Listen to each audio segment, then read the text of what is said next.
AP ఉద్యోగులు, పెన్షనర్ల DA, DR బకాయిలకు సంబంధించి ముఖ్య అప్డేట్ అయితే వచ్చిందండి.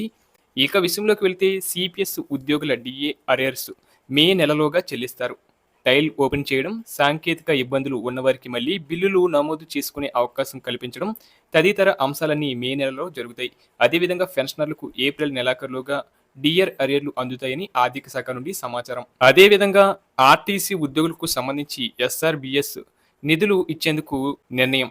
2030 మే నెల వరకు రిటైర్డ్ అయ్యే ఉద్యోగులకు చెల్లింపులు. 8,450 మంది ఏపీ ఎస్ఆర్టీసీ ఉద్యోగులకు 75 కోట్లు విడుదల.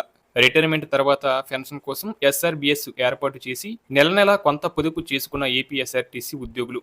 ఆర్టీసీ విలీనం అనంతరం ఎస్ఆర్బిఎస్ను రద్దు చేసిన వైసీపీ ప్రభుత్వం పొదుపు చేసిన మొత్తాన్ని ఇవ్వాలన్న ఏపీ ఎస్ఆర్టీసీ ఉద్యోగుల విజ్ఞప్తితో ఏపీ ప్రభుత్వం చర్యలు. అలాగే ఉద్యోగ, ఉపాధ్యాయ, విద్యారంగ సమస్యల పరిష్కారం కోరుతూ ఫిఫ్త్ అధర్వంలో ఈ నెల 25, 26, 27 తేదీల్లో విజయవాడ ధర్నా చౌక్ నందు నిర్వహిస్తున్న రీలీ నిరాహార దీక్షలను విజయవంతం చేయాలని జిల్లా fifth chairman Gajjela Hariprasad Reddy, secretary general కట్టుబడి ఘోష్ లాజం పిలుపునిచ్చారు.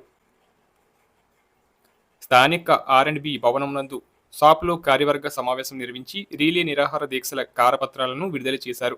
ఈ సందర్భంగా వారు మాట్లాడుతూ కూటమి ప్రభుత్వం ఎన్నికల సందర్భంగా ఉద్యోగ, ఉపాధ్యాయ పెన్షనర్లకు ఇచ్చిన హామీలు అమలులో నిర్లక్ష్య ధోరణి ప్రదర్శిస్తుందని విమర్శించారు. కొత్త ప్రభుత్వం నిలువదీరి 2.5 సంవత్సరాలు కావస్తున్న సమస్యల పరిష్కారం వైపు ఆలోచన చేయకపోవడం అన్యాయమన్నారు. 11వ పీఆర్సీ గడువు ముగిసి 3 సంవత్సరాలు కావస్తున్న 12వ పీఆర్సీ కమిషన్ కూడా నియమించకపోవడం ఏంటని ప్రశ్నించారు.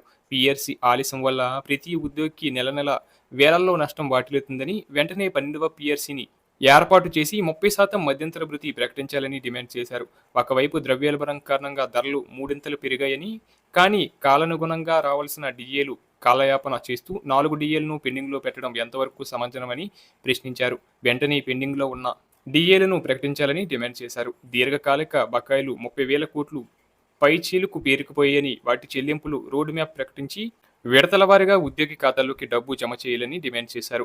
సిపిఎస్, జీపీఎస్ విధానాన్ని రద్దు చేసి పాత పెన్షన్ విధానాన్ని రాష్ట్రంలో ప్రవేశపెట్టాలని డిమాండ్ చేశారు. ఇక మేము 57 అమలు చేసి 2003 డిఎస్సి ఉపాధ్యాయులను పాత పెన్షన్కి ఎందుకు తీసుకురావాలని డిమాండ్ చేశారు.